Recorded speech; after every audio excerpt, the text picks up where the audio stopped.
வணக்கம் நேயர்களே, ஃபீபாவின் இன்றைய காலை தியானத்திற்காக உங்களை அன்புடன் வரவேற்கிறேன்.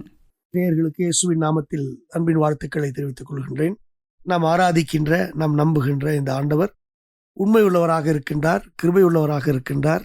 1 பேதுரு 1:15-16 வசனத்தின் பிரகாரம் பரிசுத்தம் உள்ளவராகவும் இருக்கின்றார். பரிசுத்த வேதாகமத்தில் வாசித்து பார்க்கும் பொழுது அவர் சர்வ வல்லவர் மாத்திரமல்ல, சர்வ ஞானமுள்ளவர் மாத்திரமல்ல, சர்வ வியாபிகர் மாத்திரமல்ல, அவர் மாறாதவராக இருக்கின்றார், நித்தியராக இருக்கின்றார், பரிசுத்தம் உள்ளவராக இருக்கின்றார் என்றெல்லாம் பார்க்கிற இந்த இறைவன் பரிசுத்த வேதாகமத்தை ஆழ்ந்து நாம் நோக்கும் பொழுது அவர் நீதி உள்ளவர் என்பதையும் சொல்லுகிறதை பார்க்க முடிகிறது.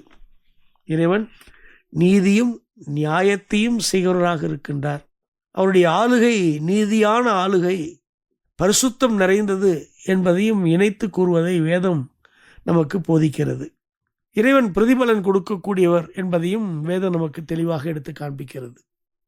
ஆதியாகமத்தின் புத்தகத்தை எடுத்து வாசித்து பார்க்கும் பொழுது 18ஆம் அதிகாரம் 25ஆம் வசனத்தில் இவ்விதமாக வாசிக்கின்றோம். துன்மார்க்கனோடே நீதிமானையும் சங்கரிப்பது உமக்கு தூரமாய் இருப்பதாக, நீதிமானையும் துன்மார்க்கனையும் சமமாய் நடப்பிப்பது உமக்கு தூரமாய் இருப்பதாக, சர்வலோக நியாயாதிபதி நீதி செய்யாதிருப்பாரோ என்று இங்கு சொல்லப்படுவதை பார்க்கிறோம்.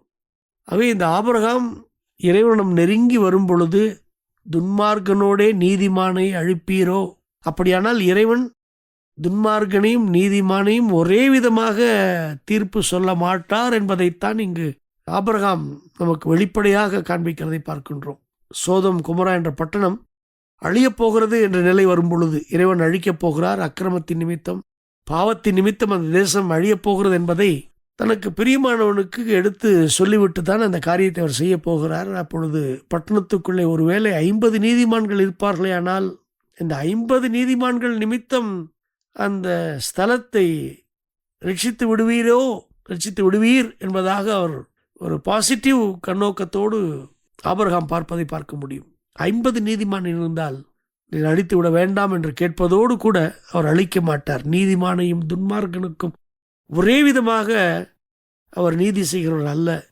துன்மார்க்கரை அழிப்பீரானால் அதிலே நீதிமான் இருந்தால் அவனை காப்பாற்றுவீர் என்ற ஒரு அர்த்தத்தோடு இந்த ஆபிரகாம் சொல்வதை பார்க்க முடியும். அது தவறுடைய ஜபமும் அப்படித்தான் காணப்படுகிறது. துன்மார்க்கனுடைய நீதிமானை சங்கரிப்பது உமக்கு தூரமாய் இருப்பதாக என்று சொல்லுகின்றார். இது அவருடைய ஜபமாகவும் இருக்கிறதை பார்க்கின்றோம்.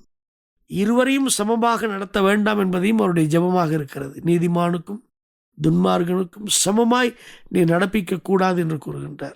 அதோடு கூட அவர் நம்புகிற இந்த ஆண்டவர் சர்வலோக நியாயாதிபதி, நீதி செய்கிறவர் என்ற ஒரு காரியத்தை உள்ளடக்கி இறைவனை புரிந்து கொண்டு, கடவுளை புரிந்து கொண்டு இந்த ஆபிரகாம் சொல்லுகிற வார்த்தையை பார்க்கின்றோம். ஆக நீதி நியாயம் இந்த இரண்டையும் இறைவன் செய்கின்றார். அவர் நீதி உள்ளவராக இருக்கின்றார், நீதியாய் ஆளுகிறார், பரிசுத்தத்தில் ஆளுகிறார் என்பதெல்லாம் பார்க்கின்றோம். அதே விதமாக உபாகமத்தின் புஸ்தகம் 10ஆம் அதிகாரத்தில் ஒரு அற்புதமான விஷயம் சொல்லப்படுகிறது. உபாகமும் 10ஆம் அதிகாரம் 17ஆம் வசனம் இவ்விதமாக கூறுகிறது. உங்கள் தேவனாகிய கர்த்தர் தேவாதி தேவனும் கர்த்தாதி கர்த்தரும் மகத்துவமும் வல்லமையும் பயங்கரவுமான தேவனுமாய் இருக்கிறார். அவர் பட்சபாதம் பண்ணுகிறவர் அல்ல, பரிதானம் வாங்குகிறவர் அல்ல என்று கூறுவதோடு அவர் திக்கற்ற பிள்ளைகளுக்கும் விதவைகளுக்கும் நியாயம் செய்கிறவருமாய், அந்நியன் மேல் அன்பு வைத்து அவனுக்கு அன்ன வஸ்திரம் கொடுக்கிறவருமாய் இருக்கிறார் என்று சொல்லி இந்த இறைவனை குறித்து இந்த உபாகமத்தில் நாம் வாசித்து அறிகின்றோம். ஆக இறைவன் நீதி உள்ளவர், அவர் தேவாதி தேவன், கர்த்தாதி கர்த்தர், மகத்துவம் உள்ளவர், வல்லமையுடையவர், மிகவும் பயங்கரமானவர், பட்சபாதம் இல்லாதவர், பரிதானம் வாங்காதவர் என்றெல்லாம் அவருடைய நீதியை குறித்து சொல்லுகிறதை பார்க்கின்றோம்.